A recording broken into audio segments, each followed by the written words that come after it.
Почитувани, го гледате неделното интервју на Радио Слободна Европа. Денешен наш гостин е министерот за внатрешни работи Оливер Спасовски. Господине Спасовски, во последно време се актуелни случувањата околу престрелките на јавните простори и мислам дека јавноста е многу вознемирена од она што се случуваше. Како се чувствувате вие после неколку 7 години министер за внатрешни работи, кога ќе видите дека во јавност се главни ликовите од типот на Раде Трајковски, Штекли или некои си ликови кои што се нарекуваат себе си членови на мафијашки банди, бандата Грчец, кој што е позната Беланоца, исто така се споменува во јавноста? Прво, за мене е едно сериозно изненадување на вредностите кои што ги споделува општеството било каде, што се остава таков еден простор на криминални структури и криминални банди да бидат постојано во јавноста, во медиумите, во социјалните мрежи и така натаму и така натаму. Меѓутоа, тоа е факт и тоа е нешто со кое што сите ние живееме. Вториот факт што е многу важен за Министерството за внатрешни работи е тоа што овие структури, криминални банди, кои што се градени 30 години, помагани по повеќе основи и така натаму, конечно имаме разврска со сите тие структури.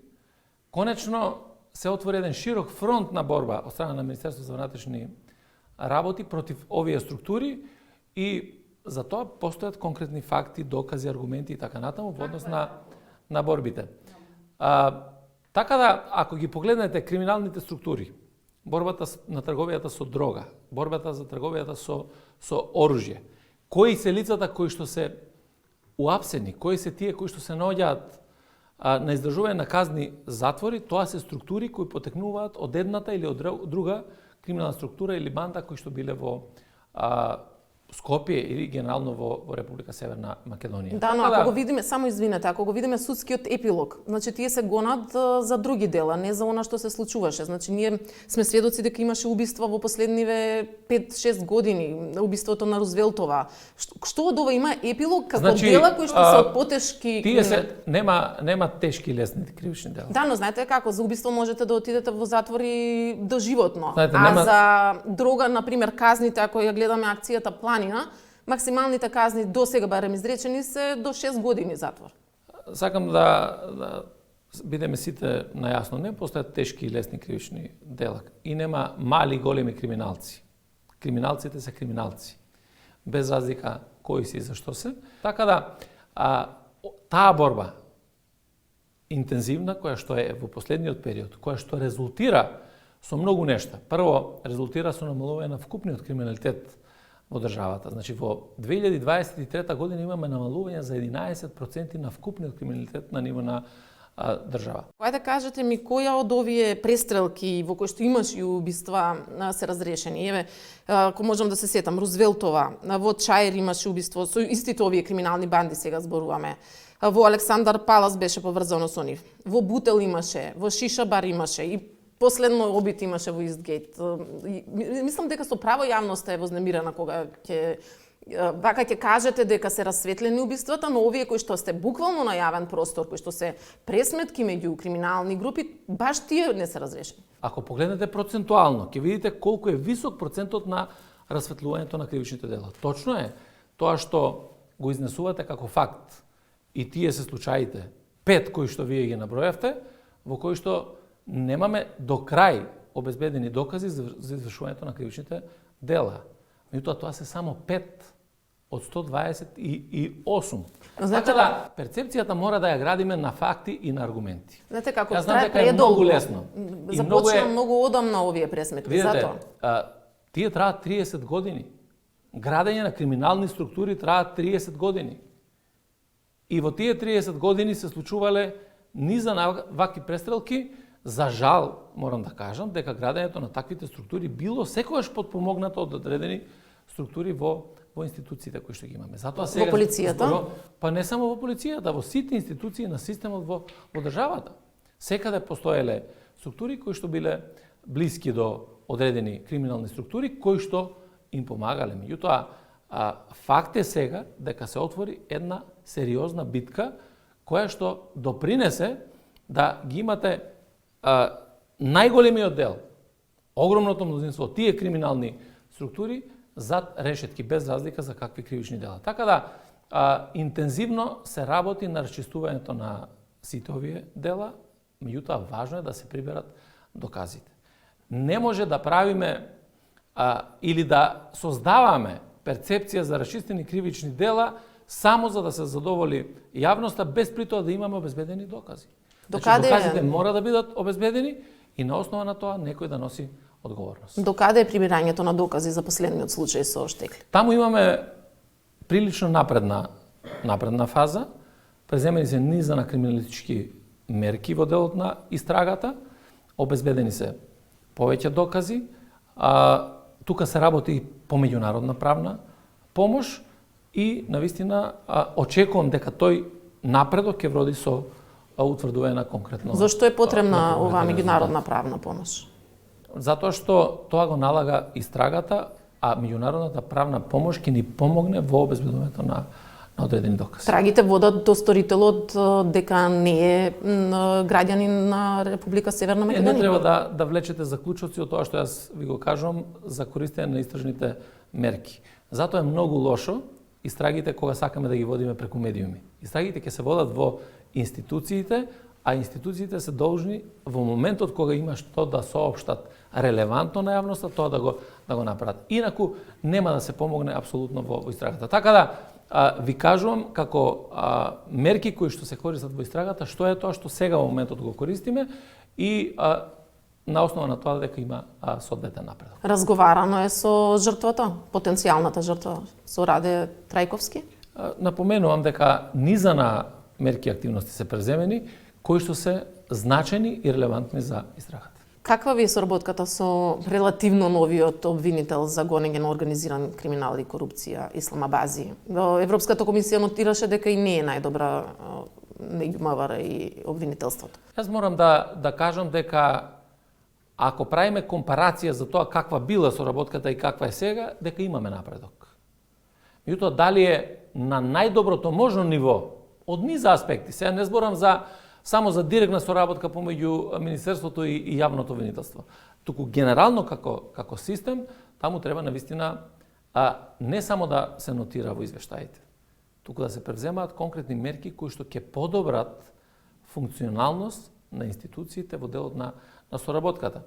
И сметам дека во одредени случаи таа можела да биде и многу подобра од тоа што била до сега. И токму во тој правец е подобро да си кажеме каде ни се слабостите и каде да ги поправаме тие работи. А каде ги гледате слабостите вие? Во обвинителството или во МВР? Еве, например, како податок. Ако видите дека некаде до 2018 година ние практично не сме воделе финансиски истраги за делот на кривичните дела или кривичните истраги кои што биле, тогаш се направи еден центар координативен за борба против организиран криминал со седиште во МВР во кој што учествуваат сите институции.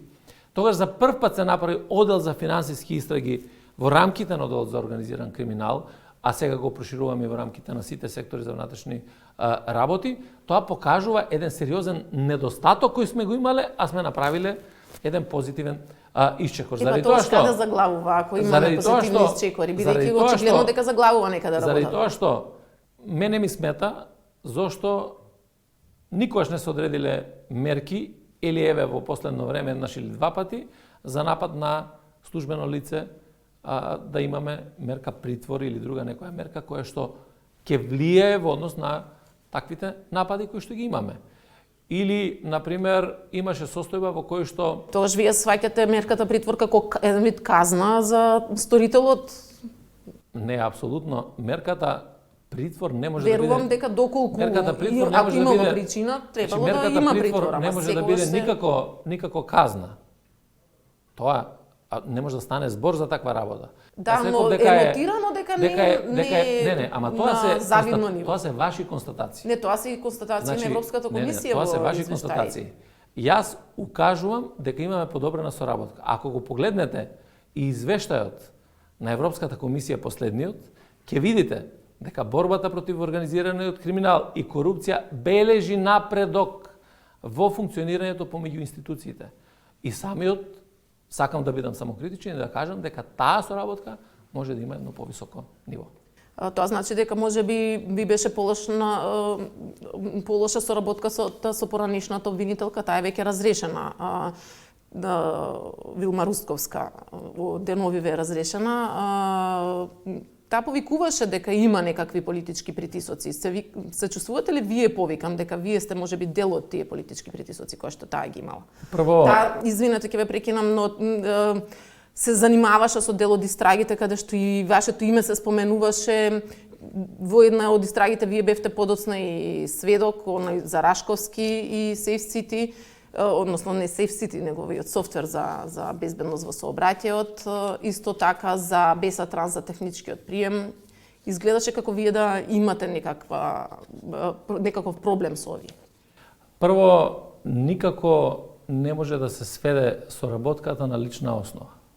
Значи, соработката на институциите не може да биде детерминирана од личности. Така да, ние сме имале соработка добра и во тоа време се подобрува таа соработка. Ако погледнеме наназад, ќе видите дека сме имале подобра соработка од тоа што било претходно. Сега таа соработка се подобра, така да персонално не се врзуваат работите. Инаку, апсолутно не може да стане збор да некој од политиката носи одлуки во јавно-обвинителскиот совет или советот на јавни обвинители. Така да нити тоа ме интересира, нити го следам, нити е тоа моја работа, не можам да бидам лично повикан за било која од овие ситуации во судството или во јавното обвинителство од едноставна причина што нити имам надлежност, нити имам причина пак да бидам дел од таквите состојби. Така да, веројатно разликувате што е сведок во одредена постапка, а што е нешто друго. Така да, сведокот во постапките, аз ќе ви кажам дека сум бил сведок и за настаните од 27 април. Сум бил сведок и за неколку други постапки кои што биле и ќе бидам секогаш тука како сведок или како оној кој што ќе придонесе да се утврди правдата. Така да сосема заради тоа што сум повикан да бидам сведок, не може да биде причина за било каква друга постапка. Зошто системот Safe City го споменав? Зошто системот Safe City нема софтвер за кој што ќе ги евидентира прекршоците по брзото возење од дозволеното? Затоа што во моментот кога бил нарачан и инсталиран, во тоа време не било предвидено да има сообраќајни прекршоци. Тој систем бил исклучиво за видеонадзор, кој што мора да признаеме дека во времето на сегашната опозиција или на ВМРО-ДПМН, тој систем се користел исклучиво од страна на Управата за безбедност и контраразузнавање. Се одржува тој сега? Не во јавната безбедност. После моето превземање на раководење со Министерството, ние практично создадовме можност да се користи во јавната безбедност и тоа во многу помогна во работењето или во откривачката дејност. Секако дека тој систем е функционален, се одржува и во моментот работиме на проект за надградба на целиот тој систем, се со цел да овозможиме и да имаме камери кои што ќе ги регистрираат сообраќајните прекршоци. Така колку чини одржувањето и колку би чинеле овие камери кои што би се набавиле? Се зависи тоа што сакаме да надградиме и што имаме потреба. На крајот, ако направите пресметка, ќе видите дека спречувањето на кражби, на убиства, на повреди, односно еден човечки живот е многу повеќе отколку било која финанска сума на средства да ја дадеме за овие надгради на системот. Ако беше законски набавен системот на Рашковски, ќе го решеше овој проблем? Кој систем на Рашковски?